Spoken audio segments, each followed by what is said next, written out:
नमस्कार दीपा स्टार्लिंग चैनेले आपनादेर सबाइके स्वागत। आज के आमी झिंगे और कुमड़ो दिए खूब सहज पद्धतिते अल्प समयेर मध्य बानाबो एकटी रेसिपि। गरमेर मध्य बेशिक्षण रान्नाघरे थाकते भालो लागे ना, आपनाराओ खूब सहज पद्धतिते बानिये निते पारेन एई रकम झिंगे कुमड़ोर एकटी रेसिपि।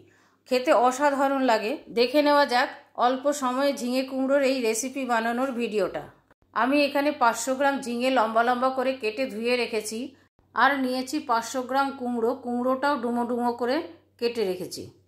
एबार একটা কড়াইয়ের মধ্যে নেব 5 টেবিল চামচ তিল। তিলটা লো ফ্লেমে অল্প একটু ভেজে নেব, খুব বেশি ভাজবো না, খুব বেশি ভাজলে তিল তেতো হয়ে যাবে। তিলের থেকে একটা খুব সুন্দর গন্ধ বেরোবে, ততক্ষণ পর্যন্ত তিলটা ভাজতে হবে। নাড়তে নাড়তে কিছু কিছু তিল লাল লাল হয়েছে, তিল থেকে খুব সুন্দর একটা গন্ধ বেরিয়েছে। এবারে তিলটা আমি একটা মিক্সার জারের মধ্যে ঢেলে নেব।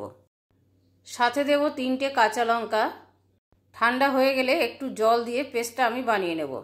পেস্টটা গরম অবস্থায় করব না, একটু ঠান্ডা হলে করব। এবারে কড়াইয়ের মধ্যে দেব সরষের তেল। রান্নাটা শুরু করব সেই জন্য তেল যে যেরকম খেতে পছন্দ করেন সেই অনুযায়ী দেবেন। তেলটা একটু গরম হয়ে গেলে দিয়ে দেব 1 চা চামচ 5 ফোড়ন।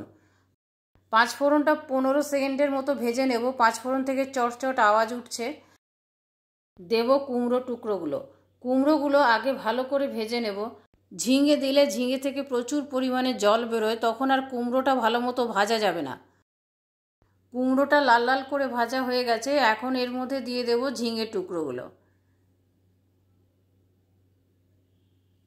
দেব একটুখানি হলুদ। হলুদটা আমি বেশি পরিমাণে দেব না এই রেসিপিতে। ঝিঙেটা দেওয়ার পর আরও কিছুক্ষণ ভেজে নেব, ভালো করে যাতে ভাজা হয় সেই জন্য দিয়ে দেব ঢাকা। মিনিট 2 পরে ঢাকাটা খুলব, আরও কিছুক্ষণ ভেজে নেব। ঝিঙেগুলো অনেকটা নরম হয়ে গেছে। এখন এর মধ্যে আমি দিয়ে দেব স্বাদ মতো নুন। নুন দিলে ঝিঙে থেকে জল বেরোবে, সেই জন্য পরে দিলাম। আর দেব 1/2 চা চামচ চিনি। চিনিটা যদি আপনারা না চান নাও দিতে পারেন। এই রেসিপিটা ভাত রুটি দুটোর সাথে খেতে খুবই ভালো লাগে। নুনটা দেওয়ার পর ঝিঙে থেকে প্রচুর পরিমাণে জল বেরিয়ে এসছে। এবারে আমি গ্যাসের ফ্লেমটা সিম করে ঢাকা দিয়ে দেব।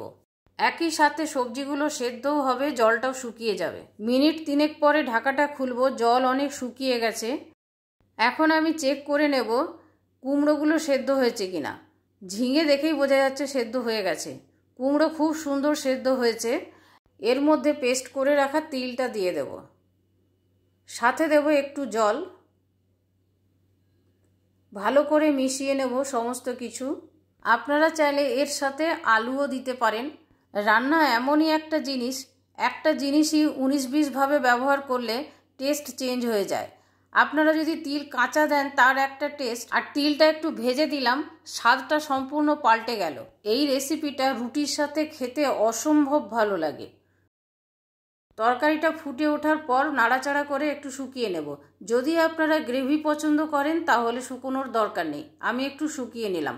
হয়ে গেল রেসিপিটা। এবারে আমি গ্যাসের ফ্লেম অফ করে দেব আর সার্ভ করবার জন্য সার্ভিং প্লেটে তুলে নেব। এই প্রচণ্ড গরমে রান্না করার খুবই কষ্ট। আপনারাও সিলেক্ট করতে পারেন এই ধরনের রেসিপিগুলো যেগুলো তাড়াতাড়ি হয়ে যায়। আমার এই ঝিঙে কুমড়ো রেসিপিটা আপনাদের কেমন লাগলো কমেন্ট করে কমেন্ট বক্সে জানাবেন। ভালো লাগলে প্লিজ একটা লাইক করে দেবেন, শেয়ার করবেন আর সাবস্ক্রাইব করে বেল আইকনটা টিপে দেবেন পরবর্তী নোটিফিকেশনের জন্য।